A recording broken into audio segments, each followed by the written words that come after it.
নমস্কার সবাইকে। আরেকটি নতুন স্বাদের রেসিপিতে আপনাদের সবাইকে স্বাগত জানাই। আমার আজকের রেসিপি হলো কুমড়ো পাতা বাটা বা কুমড়ো পাতা ভাপা, যেটাই বলি না কেন।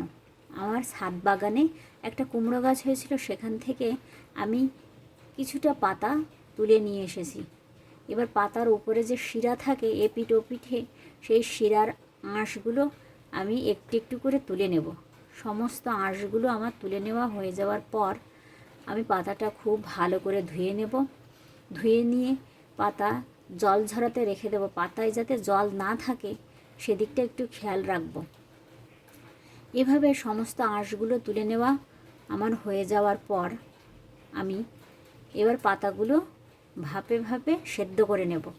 আপনারা যদি ফেসবুক থেকে দেখে থাকেন অবশ্যই আমার ভিডিওটা ওপেন করে দেখবেন, আর যদি ইউটিউব থেকে দেখে থাকেন তো আমার চ্যানেলটা সাবস্ক্রাইব করবেন, লাইক কমেন্ট শেয়ার করবেন।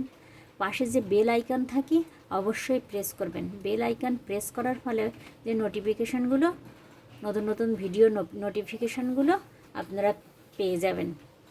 গ্যাসের ওভেনে আমি একটা প্যান বসিয়ে দিয়েছি, ফ্রাই প্যানে এবার আমি সমস্ত পাতাগুলো দিয়ে দেব। ফ্রাই প্যানটা আমি আগে থেকে খুব ভালো করে গরম করে নিয়েছিলাম। এবার গ্যাসের ফ্লেমটা আমি লোতে রেখে দেব।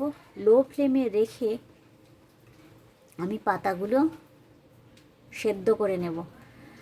পাতাগুলো সেদ্ধ করার সময় আমি দিয়ে দেব 5টা বড় সাইজের কাঁচা লঙ্কা, একটা বড় পেঁয়াজের হাফ পেঁয়াজ কুচোনো, দেব 8 থেকে 10 কোয়া রসুন, দেব কয়েক টুকরো আদা।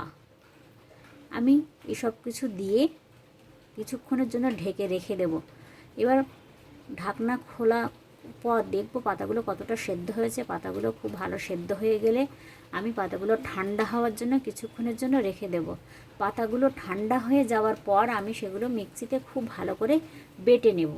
এবার আমি ফ্রাই প্যানে দিয়ে দিয়েছি 1 চামচ জিরে, আর দেব বড় চামচের 1 চামচ কালো জিরে।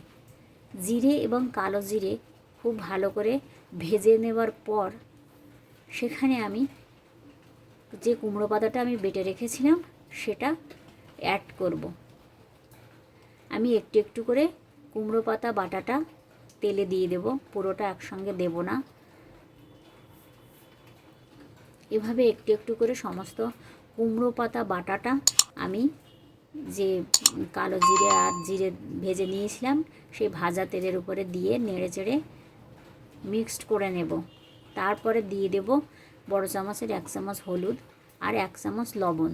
সমস্ত উপকরণগুলো আমি খুব ভালো করে মিক্সড করে নেব এবং পাতার ভিতরে যে জলটা আছে সেটা শুকিয়ে নেবার জন্য আমি এভাবে নাড়তে থাকবো। যতক্ষণ না পাতার ভেতরে জলটা শুকিয়ে আসছে ততক্ষণ আমি এভাবে কুমড়ো পাতাটা নাড়তে থাকবো।